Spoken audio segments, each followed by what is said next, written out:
Salut à tous et bienvenue sur MG Spirit. Écoutez, je vous souhaite d'abord une très bonne année. C'est la première vidéo de l'année, donc j'espère que les conditions de réalisation des vidéos seront un peu plus optimum, que vous n'avez pas été embêté par le Covid chez vous. Alors nous, on va commencer l'année 2021 par un remplacement de plaquettes de frein sur la petite Lotus. Donc j'ai choisi des Brembo HP 2000, voilà. Alors il existe plein de fabricants, de fournisseurs de plaquettes. Pourquoi j'ai décidé de changer les miennes? Tout simplement parce que ce sont des plaquettes qui n'ont pas véritablement les résultats escomptés, à savoir des Green Stuff de chez EBC. Hein. Green Stuff, pourquoi? Parce qu'elles sont vertes et qu'elles sont censées avoir un certain mordant, et ce certain mordant n'est pas là en fait. Voilà. Donc j'ai décidé de changer les plaquettes, que ce soit à l'arrière ou à l'avant de la Lolo. Je commence pour ma part toujours par une purge de frein. Le liquide de frein d'origine n'était vraiment pas en bon état, il était assez noirci. Hein. Je vais vous montrer à quoi ça ressemble tout à l'heure. Alors comment j'ai fait? J'ai utilisé en fait un système qu'on appelle Easy Blade. Je pense que certains d'entre vous le connaissent déjà. Bon, l'intérêt c'est quoi? L'intérêt c'est de pouvoir faire une purge sans avoir un singe au volant qui vous dit est-ce que j'appuie, est-ce que j'appuie pas, voilà. Bon. Moi, des purges comme ça, j'en ai déjà fait beaucoup. Malheureusement, je perds beaucoup de temps. Donc, j'ai décidé d'investir il y a quelques années dans un Easy Blade. Donc, ça facilite beaucoup la vie parce que ça permet en fait de mettre sous pression le système de frein sans avoir appuyé sur la pédale. Comment ça se fait? Tout simplement par une arrivée d'air. Hein, voilà. Une arrivée d'air qui vient ici d'un pneu. Hein. Donc là, c'est un pneu de Lotus. Le pneu est gonflé à 1 bar 5, 1 bar 4 maximum. Voilà. Veillez à ce que ce ne soit pas une pression trop élevée, parce que sinon l'Easy Blade, je peux vous montrer un peu comment c'est fabriqué. C'est assez simple en fait, hein. C'est un joint qui tient simplement sur le caoutchouc. Donc vous pensez bien que ce n'est pas un système pneumatique classique qui va permettre de résister à des 10 bars ou des 15 bars. Donc rentrer une fois et demie la pression atmosphérique, un bar 4, un bar 5, je pense que c'est suffisant pour chasser le liquide de frein. Voilà. Alors une précaution à prendre, vous le savez tous, je pense, enfin en tout cas ceux qui ont une Lotus, la nourrice de liquide de frein sert également à l'embrayage. Donc il faut essayer de veiller à ce que le liquide de frein évite de descendre sous ce niveau-là, parce qu'évidemment, accidentellement, vous pouvez faire rentrer éventuellement des bulles d'air dans le circuit d'embrayage. Le circuit de frein est lui, comme d'habitude, en dessous, sous la nourrice. Voilà, donc comment ça fonctionne? Une fois que vous avez mis en fait ce système sous pression, c'est-à-dire qu'en fait le raccord pneumatique est connecté sur le pneu, que votre Easy Blade est sous pression, que votre flacon est plein de liquide de frein neuf, tout simplement, à chaque roue, comme vous avez l'habitude de le faire sur vos voitures, vous allez purger. Au lieu de dire appuie sur la pédale, vous allez tout simplement ouvrir, voilà. Je ne sais pas si vous voyez le liquide qui s'écoule. Voilà. Donc là, on peut constater en plus que dans le tuyau, on n'a pas de bulle d'air, puisqu'on a une arrivée continue du liquide de refroidissement, j'allais dire, de liquide de frein.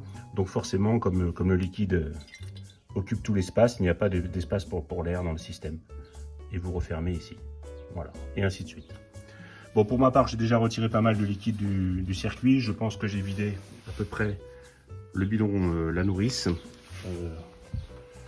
Vous allez voir à quoi ça ressemble. Voilà le type de liquide de frein qu'on peut avoir après des années sans purge. Hein. C'est tout simplement du Coca-Cola.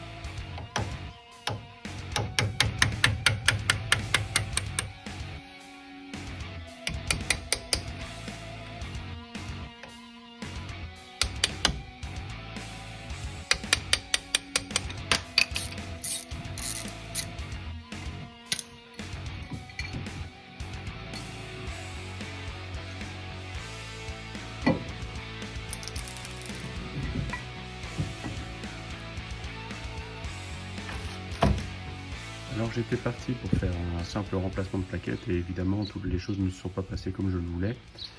À savoir que certaines pièces du jour des freins en fait sont bonnes à changer. Alors je me retrouve ici avec deux soufflets de protection des coulisseaux de frein qui sont déchirés. J'ai donc été obligé de faire une petite commande de pièces. Donc ça c'est le coulisseau supérieur et le coulisseau inférieur. Voilà. Donc ces deux-là tiennent avec les deux vis que vous voyez ici. J'ai donc décidé de changer celle du haut parce que c'est celle en général qu'on démonte le plus souvent. Au niveau du montage, je vais également changer les vis de purge. Je vais changer la vis qui retient le disque. C'est une vis inox. Celle que j'avais avant est encore en bon état. Mais bon, je préfère quand même la changer parce qu'on peut voir par exemple que, à force d'être démontée, la tête commence à être abîmée.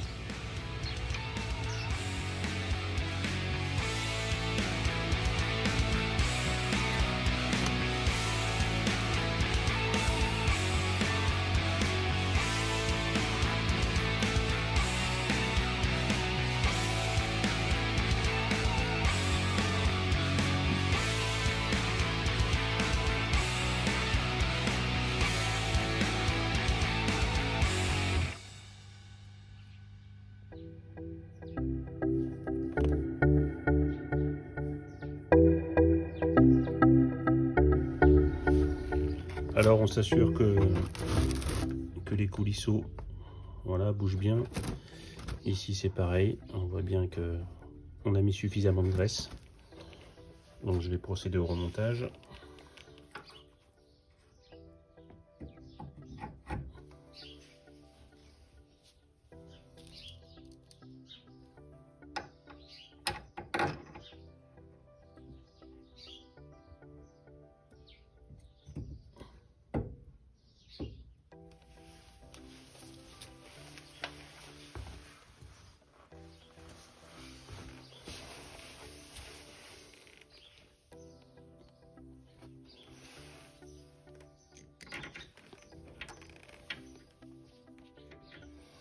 Vous engagez les vis à la main de façon à ne pas abîmer le pas de vis. Et après vous serrez au couple. La première plaquette est engagée, je vais maintenant remonter le disque. Alors j'ai réengagé la première plaquette en faisant attention à ce que son ressort fasse bien effet. Le ressort est placé sur le dessus, vous voyez ici nous avons des plaquettes à ressort. Ensuite j'ai engagé le disque, je l'ai refixé. J'ai l'habitude en fait de refixer toutes les pièces métal contre métal avec de la graisse cuivrée pour pouvoir plus facilement les démonter après. Tous ceux qui ont galéré sur un écrou ou sur une vis savent de quoi je parle. Donc en fait j'ai graissé le contact de la vis, j'ai graissé l'intérieur du disque sur le moyeu. Et il me reste donc à placer maintenant la deuxième plaquette. Alors évidemment ici on vient bien prendre appui avec le ressort, on appuie vers le bas pour que la plaquette aille s'engager dans son logement naturellement. Voilà. Logiquement elle doit tenir toute seule sous l'effet des ressorts. Alors à ce stade il vous reste à mettre donc le ressort tout en enfonçant la goupille au fur et à mesure. Quand vous arrivez sur le deuxième passage, vous appuyez pour libérer la goupille, qu'elle puisse passer. Voilà. Il reste ensuite à l'enfoncer. Voilà. Alors allez-y mollo, c'est pas la peine d'arracher la tête de la goupille.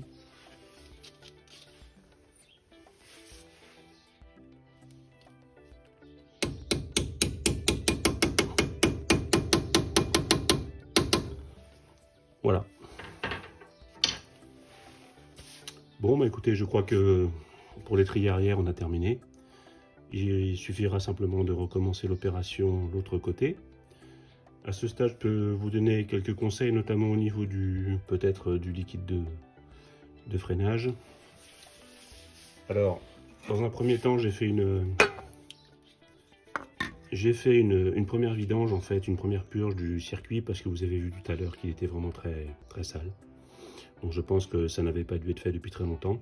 Donc j'ai utilisé un liquide frein premier prix, on va dire, pour vidanger en fait et nettoyer tout l'intérieur du circuit.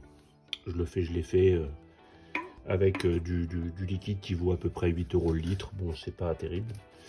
Et ensuite, j'ai recomplété ma purge. J'ai vidangé en fait le liquide de rinçage et j'ai complété mon circuit avec du RBF 600. Vous en trouverez qui seront plus performants en termes de points d'ébullition.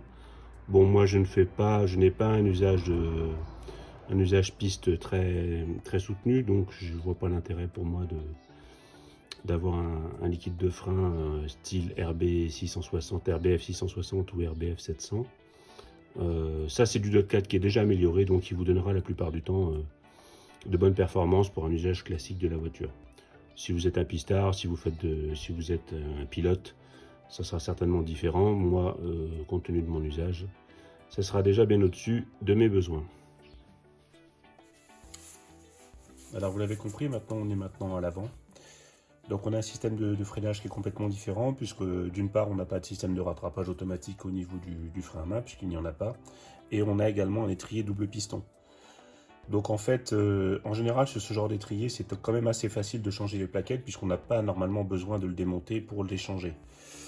Hein, il suffit tout simplement d'enlever deux goupilles que l'on a en haut et en bas, qui tiennent simplement par une petite agrafe bêta. Voilà, donc on vire les deux goupilles, on enlève plaquette par plaquette. Hein. Bon là, en l'occurrence, j'ai enlevé celle du fond, après j'ai enlevé celle de devant. Qu'est-ce que je peux vous dire d'autre au niveau de la complexité de montage? Ben, il n'y a pas grand-chose. Hein. Bon, moi, j'ai desserré ici tout simplement parce que je voulais procéder à un nettoyage complet d'étrier. Hein. Donc, en le démontant, ça vous donne plus de souplesse. Vous pouvez le retourner sur le triangle supérieur et nettoyer votre étrier correctement. La seule précaution en fait à prendre consiste à graisser en fait la surface du piston à l'intérieur. Donc, vous avez deux pistons à graisser. Hein, pour qu'en fait, vous voyez sur l'ancienne plaquette ici, on devine la marque du piston. Donc c'est cette partie-là en fait qu'il suffit de graisser toujours avec de la graisse cuivrée. Donc on le fait derrière et on le fait devant. Voilà. Une fois qu'on a fait ça, il reste à insérer les deux plaquettes, ce que je viens de faire. Maintenant, je vais vous montrer comment on les verrouille. Alors, on utilise une goupille supérieure. On place le premier frein ici. Voilà. Évidemment, ça va bouger.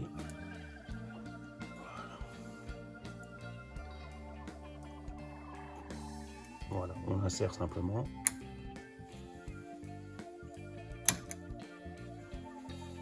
Voilà, donc la première goupille est mise, vous voyez, ça tient tout seul, il n'y a pas besoin de s'énerver.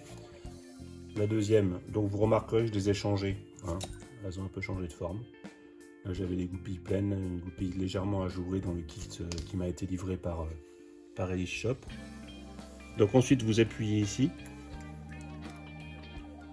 et vous passez la deuxième goupille. Voilà. Il vous reste à ce moment-là plus qu'une seule chose à faire. Remettre les deux agrafes bêta.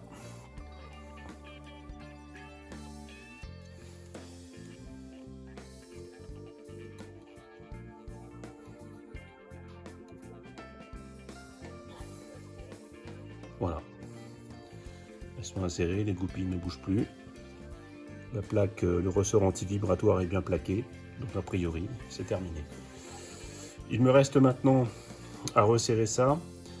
Ah oui, un petit détail peut-être avant d'en terminer avec les freins avant et avant de passer à la purge, puisque là je vais les purger après et non pas avant.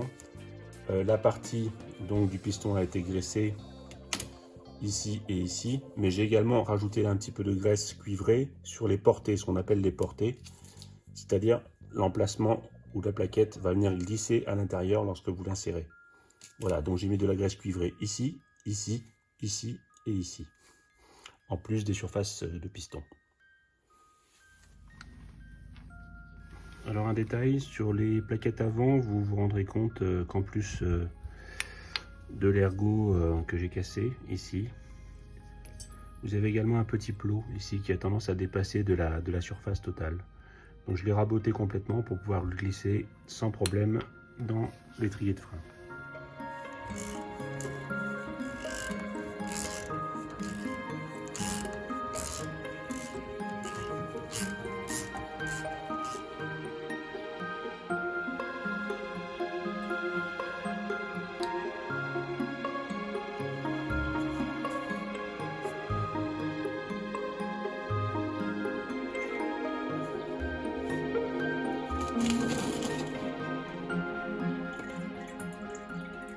Alors à ce stade, je vais pouvoir vous libérer puisqu'il ne me reste plus que la roue avant droite à faire. Il ne me reste plus qu'un jeu de plaquettes pour la roue avant droite. Alors je vais vous donner quelques précisions avant de terminer le tuto. La première des choses, c'est qu'évidemment il y a un ordre pour faire cette opération. On commence toujours par la roue la plus éloignée en fait du maître cylindre de freinage, donc qui dans mon cas se situe à droite puisque j'ai une voiture à conduite à droite. Donc en fait mon maître cylindre se situe exactement au-dessus de ma pédale de freinage, donc à droite. Vous auriez une voiture à conduite à gauche, votre maître cylindre serait à gauche, et vous devriez commencer à ce moment-là votre opération de remplacement de plaquettes et de purge par la roue arrière droite, et non pas par la roue arrière gauche comme ce fut mon cas.